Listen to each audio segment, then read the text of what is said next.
بسم اللہ الرحمن الرحیم القسم الثانی فی الفعل ہدایت النحو ہم نے پہلی قسم القسم الاول فی الاسم اس کی پوری تفصیلات پڑھ لی ہیں۔ اب ہدایت النحو میں ہم پڑھ رہے ہیں القسم الثانی فی الفعل، اور یہ سبق نمبر 47 ہے۔ چنانچہ ملاحظہ فرمائیں، مصنف رحمۃ اللہ علیہ فرماتے ہیں وقد سبق تعریفہ اقسامہ ثلاثۃ۔ مصنف رحمۃ اللہ علیہ فرماتے ہیں کہ فعل کی تعریف پیچھے گزر چکی ہے۔ یہ ایک اشکال کا جواب ہو گیا۔ اشکال یہ پیدا ہوتا ہے کہ کسی بھی کی چیز کی جب آپ تقسیم کرتے ہیں، قسمیں بناتے ہیں، تو پہلے اس کی تعریف کر لیں۔ تو مصنف فرماتے ہیں اس کی تعریف پیچھے گزر چکی ہے۔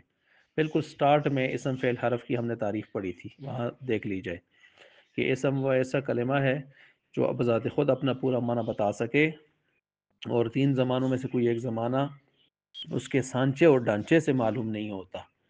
یہ میں نے سانچے اور ڈھانچے والی بات اس لیے کی ہے کہ آپ نے علم الصیغہ میں بھی ایک اعتراض پڑا تھا، اس کا جواب والی عبارت میں نے یہاں پر لائی ہے۔ اچھا جی، پھر اس کے ساتھ ساتھ گویا تعریف پہلے ہو چکی ہے اور یہاں پر تقسیم اب آ رہی ہے۔ یہ ایسے نہیں ہے کہ تقسیم کر رہے ہیں اور تعریف نہیں کی، ٹھیک ہو گیا۔ اچھا جی، اب یہاں پر وَأَقْسَامُهُ ثَلَاثَةٌ، یہ فعل کی تین قسمیں بنائی ہیں، فعل ماضی، وہ مضارع اور امر۔ آپ حضرات کو میں نے پہلے بھی یہ بات بتائی ہے کہ ہدایت النحو اور علم الصیغہ والے، ان دونوں کی عادات مزاج کچھ ملتے جلتے ہیں حضرات کے۔ مثلا وہ بھی جن صیغوں میں تکرار آتا ہے لفظی، تو ان صیغوں کو وہ وہاں پر تکرار کے ساتھ نہیں لاتے، مثلا تثنیہ وغیرہ سے صیغے جو ہیں۔ اور اسی طرح مزید بہت ساری چیزیں بھی ہم نے اس طرح پڑھی ہیں جو ان کی عادات اور مزاج میں مشترک ہیں۔ انہی میں سے یہاں یہ بھی ہے کہ علم صیغہ والے نے بھی فعل کی تین قسمیں بنائی ہیں، اور حضرت نے بھی فعل کی تین قسمیں بنائی ہیں، ماضی، مضارع، امر۔ نہیں کو انہوں نے بھی فعل میں شمار نہیں کیا، نہیں کو یہ بھی شمار یہاں پر نہیں کر رہے، ٹھیک ہو گیا۔ اسی طرح جو ہے یہاں پر وجہ حصر کے اعتبار سے اگر ہم دیکھنا چاہیں تو یہاں پر ہم کہہ سکتے ہیں کہ فعل کی دو قسمیں ہیں، ایک فعل انشائی ہے اور ایک فعل اخباری ہے۔ فعل انشائی نئی چیز کریٹ کرنا، بنانا، نئی چیز ایجاد کرنا، گویا انشاء۔ تو اگر انشائی فعل انشائی ہے تو وہ فعل امر ہوگا، اور اسی کے تابع کر کے نہیں کو بھی ہم لائیں گے۔ اور اگر فعل انشائی نہیں ہے، اخباری ہے، یعنی ماضی کی کوئی خبر دی جا رہی ہے، یا ہونے کی کوئی خبر، ہونے نہ ہونے کی خبر دی جا رہی ہے، تو اس صورت میں پھر ہم دیکھیں گے کہ اس فعل کے شروع میں حروف عطین الف تا یا نون میں سے کوئی ہے تو فعل مضارع شمار ہوگا، اگر نہیں ہے تو فعل ماضی شمار ہوگا۔ صحیح ہو گیا۔ اچھا، اب آگے چلیں جی، کتاب میں ہے الاول الماضی، پہلی قسم کون سی ہے فعل میں سے؟ ماضی ہے۔ اب ماضی جو ہے یہاں پر اس کی تعریف کی ہے، وَهُوَ فعل دل علی زمان قبل زمانی کا، وہ فعل ہے کہ جو دلالت کرے ایسے زمانے پر جو تیرے زمانے سے پہلے ہو۔ ظاہر بات ہے وہ پہلے گزرا ہوا زمانہ ماضی کا ہوتا ہے۔ اب اس کی آگے آخر کے اعتبار سے صورتیں بتائی ہیں، ٹھیک ہے۔ کہیں یہ مثلا ماضی ضربہ ہوگی، کہیں ضربتا ہوگی، تی ہوگی، تو ہوگی، ضربتا، ضربتی، ضربتو، اس طرح کی صورتیں ہوں گی، کہیں ضربو ہوگی۔ تو اس لحاظ سے با کو ملحوظ رکھتے ہوئے اب اس کی چند جو ہے صورتیں بتائی ہیں۔ مثلا پہلی صورت ہے وَهُوَ مَبْنِيٌّ عَلَى الْفَتْحِ، وہ مبنی بر فتح ہوگی۔ کب ہوگی؟ شرط کیا ہے؟ إِن لَمْ يَكُن مَعَهُ ضمیر، جب اس کے ساتھ کوئی ضمیر مرفوع نہ ہو، ضمیر مرفوع متحرک نہ ہو، ٹھیک ہے، اور نہ کہ اس کے ساتھ کوئی واو لگی ہو۔ تو ایسی صورت میں اس کی مثال ہے ضربہ۔ اب اس کے ساتھ نہ واو لگی ہے نہ ضمیر مرفوع متحرک لگی ہے، یہ مبنی بر فتح ہوگی، ٹھیک ہو گیا۔ اچھا جی، ضربہ، اور اگر ضمیر مرفوع متحرک لگی ہو تو پھر یہ مبنی علی سکون ہوگی، جیسے ضربتا، تی، تو۔ آئی بات سمجھ؟ اب دیکھیں با ساکن آ رہی ہے اس صورت میں، تو ضمیر مرفوع متحرک آخر میں لگی ہے۔ اچھا، کتاب والے نے یہاں پر ضربت، میرے پاس جو کتاب ہے نسخہ ہے، ضربت مثال دی ہے، ضربت اس کی مثال نہیں بنتی، ضربت اس کی مثال نہیں بنتی، اس میں تو با متحرک ہے، ہم نے مبنی علی سکون کی بات کرنی ہے یہاں پر۔ تو ضربات میں تو اس کے اندر چھپا ہوا یہ ضمیر اس کا مرفوع متصل اس کا فاعل ہے، با خود تو متحرک ہے، مبنی بر فتح ہے، وعلی الضمی اور ضمہ کے اوپر مثلا جب اس کے ساتھ واو لگی ہوگی، ضربو دیکھ لیں واو لگی ہے اس کے ساتھ، یہ ماضی کی چند صورتیں ہو گئی ہیں، ٹھیک ہے۔ اب اس کے بعد چلتے ہیں ہم الثانی المضارع، مضارع کی طرف ہم چل پڑیں، وہو فعل، وہ فعل ہے یشبہ، اب مضارع کی سب سے پہلے یہ بتا رہے ہیں کہ مضارع کو مضارع کیوں کہتے ہیں، یاد رکھ لیں مضارع کو ایک معنی ہوتا ہے مشابہ، یہ مشابہت رکھنے والا ہے، کس کے ساتھ؟ اس میں فاعل کے ساتھ، چند چیزوں میں، اور وہ چند چیزیں کون سی ہیں؟ یہاں پر مصنف نے 4 ذکر کی ہیں، میں 5ویں بھی آپ کو بتاؤں گا، ٹھیک ہو گیا یہ۔ اور مضارع کا دوسرا نام ہے غابر، یہ آپ نے کدھر پڑھا ہے؟ علم صیغہ میں، غابر کا مطلب باقی، یعنی زمانہ ماضی تو فعل ماضی کو مل گیا گزرا ہوا زمانہ، باقی دو زمانے رہتے تھے حال استقبال، وہ کس کے نصیب میں آئے ہیں؟ مقدر میں، وہ فعل مضارع کے آئے ہیں، تو باقی زمانوں پر اس نے دلالت کی ہے، تو اس لیے اس کو غابر بھی کہتے ہیں، باقی اب آ جائیں جی، اس کو مضارع کہتے ہیں مشابہ، تو یہ اس میں فاعل کے ساتھ مشابہت رکھتا ہے۔ مصنف رحمۃ اللہ علیہ 4 چیزوں کی مثالیں دے رہے ہیں، 4 چیزوں کا بتا رہے ہیں، 4 چیزوں مشابہت، اور میں ایک 5ویں بھی آپ کو ساتھ بتا دوں گا، ٹھیک ہے۔ اب دیکھیں وہو فعل یشبہ الاسم، جو مشابہت رکھتا ہے اسم کے ساتھ، کس کے ساتھ؟ اسم کے ساتھ۔ اب یہ کون سا اسم ہے؟ اس کے ساتھ نوٹ کریں، اس میں فاعل ہے، اس میں فاعل کے ساتھ مشابہت رکھتا ہے، بِإِحْدَى حروف اتین فی اولہ، اس بات میں کہ اس کے شروع میں کیا آتے ہیں؟ حروف اتین آتے ہیں اس کے شروع میں لفظاً، ٹھیک ہے۔ اچھا، حروف اتین آتے ہیں جو ہے اس میں، اب یہاں پر لفظاً فی اتفاق الحرکاتی والسکناتی، اب یہ مشابہت کس بات میں ہے اس کی؟ اس میں فاعل کے ساتھ، اس میں فاعل کے ساتھ مشابہت اس بات میں ہے کہ اس فعل مضارع بنتا ہے حروف اتین میں سے کوئی ایک اس کے شروع میں لا کر لفظاً، اور یہ متفق ہوتا ہے اس میں فاعل کے ساتھ حرکات و سکنات میں، مثلا یضربو، یضربو پہلا مفتوح ہے متحرک ہے، دوسرا ساکن ہے، تیسرا پھر متحرک ہے، چوتھا پھر متحرک ہے۔ اب دیکھ لیں ضاربن میں، ضاربن میں بھی پہلا متحرک ہے، دوسرا ساکن ہے، تو یضربن میں بھی دوسرا کیا تھا؟ ساکن تھا، اور باقی آگے متحرک ہیں اس میں بھی، تو حرکات و سکنات میں، حرکات و سکنات میں اس کے ساتھ کیا ہے؟ مطابق ہے، صحیح ہو گیا۔ جیسے یضربو یستخرجو، مصنف نے مثال دی ہے، ضاربن مستخرجن، ان کے ساتھ مثالیں دی ہیں اس میں فاعل کی ہیں۔ دوسری بات یہ ہے، مصنف فرماتے ہیں کہ ان کی مشابہت لام وفی دخول لام تاکید فی اولیہما، ان دونوں کے شروع میں لام تاکید مفتوحہ آ سکتا ہے، جیسے ان زیدن لیقوم، فعل مضارع پر آ گیا، کما تقول، جیسے کہ تو کہہ سکتا ہے ان زیدن لقائم، اس میں فاعل کے شروع میں آ گیا، یہ دوسری چیز میں ان کی مشابہت ہو گئی آپس میں۔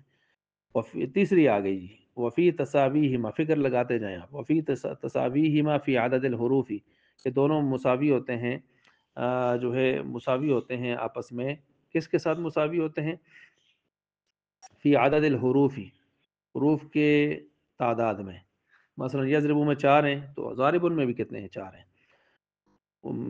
ومانن، اور مانن بھی ان کی اسی طرح مشابہت ہوتی ہے آپس میں، کس لحاظ سے؟ یہ نمبر 4 ہے، اس کے ساتھ نمبر 4 لکھیں، ان فی انہ مشترک بین الحال والاستقبال کا اسم الفاعل، حال استقبال جس طرح اس میں مضارع کے اندر اس کی گنجائش ہوتی ہے، تو اسی طرح وہ معنی اس میں فاعل اس مفعول کے اندر بھی پایا جاتا ہے، آپ نے پیچھے پڑھا ہے اس میں فاعل اس مفعول کے عمل کرنے کے لیے شرائط، جب معرف باللام نہ ہو، 2 شرطیں ہیں، ایک حال استقبال کا معنی دیتا ہو، دوسرا 6 چیزوں میں سے کسی ایک پر اعتماد کیا ہو، یاد آ رہا ہے وہ؟ تو یہ کتنی ہو گئی؟ 4 ہو گئی۔ 5ویں ایک اور نوٹ کر لیں جو کتاب میں نہیں ہے، نکرہ کی صفت واقع ہونے میں، جیسے فعل مضارع آ سکتا ہے، اس میں فاعل بھی آ سکتا ہے، مثلا رجل نکرہ ہے، اس کو آپ کہہ سکتے ہیں مکرم، رجل ایسا مرد جو اکرام کرنے والا، رجل یکرم ایسا مرد جو اکرام کرتا ہے، ٹھیک ہے۔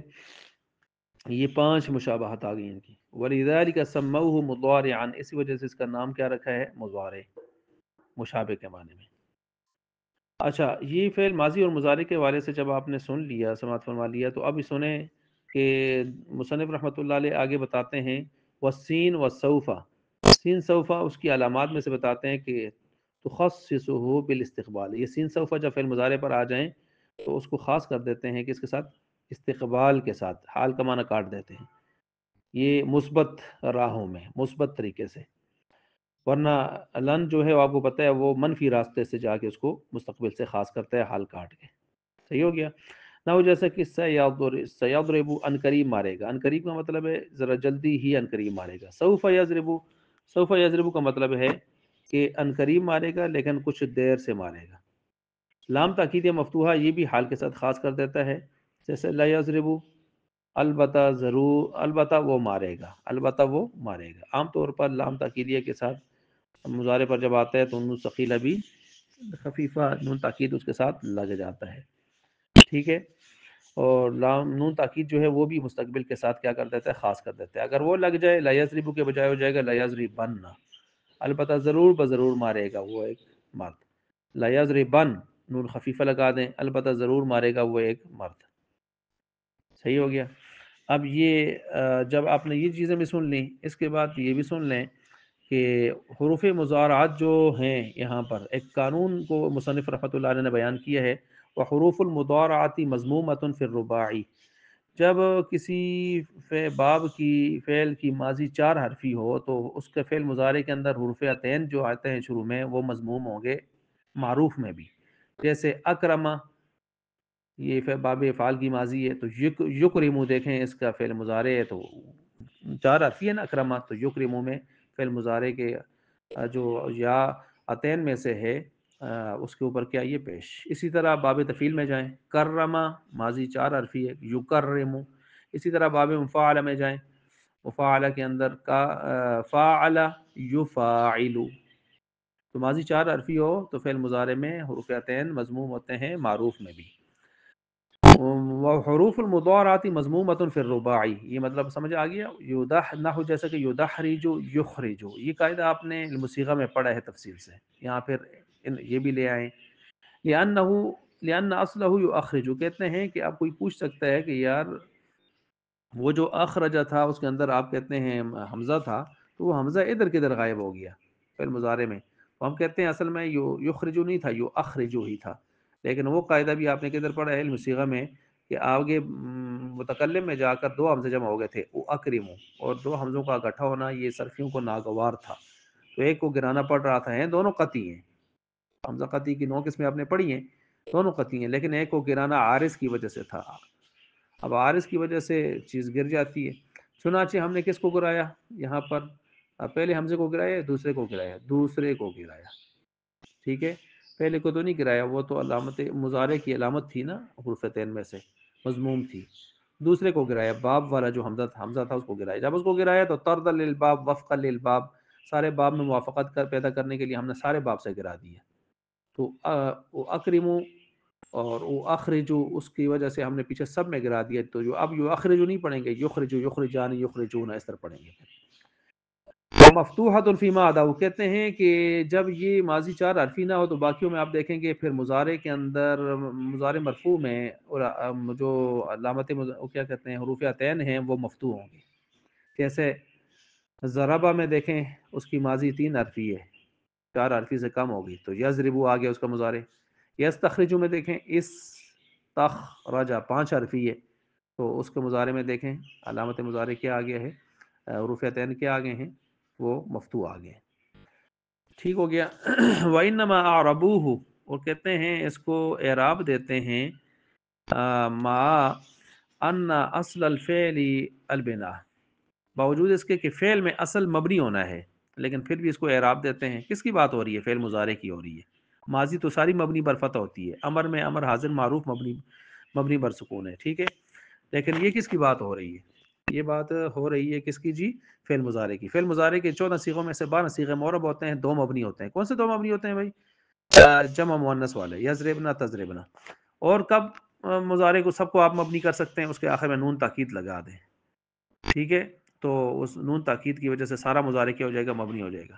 نون تاکید سے کیوں مبنی ہوتا ہے؟ نون تاکید حرف ہے، آخر میں آتا ہے تو سب کو حرف مبنی ہے تو سب کو مبنی اصل ہے تو سب کو مبنی بنا دیتا ہے. نون جمع کی وجہ سے کیوں مبنی ہوتا ہے؟ نون جمع ضمیر ہے، اور ضمیر جو ہے آپ کو پتہ ہے اس میں غیر متمکن کی پہلی قسم مضمرات میں ہے اور وہ مشابہ مبنی ہے. تو مبنی آخر میں مشابہ آئے، مشابہ مبنی یا مبنی اصل، وہ سارے فعل کو کیا کر دیتے ہیں؟ مبنی بنا دیتے ہیں. ٹھیک ہو گیا.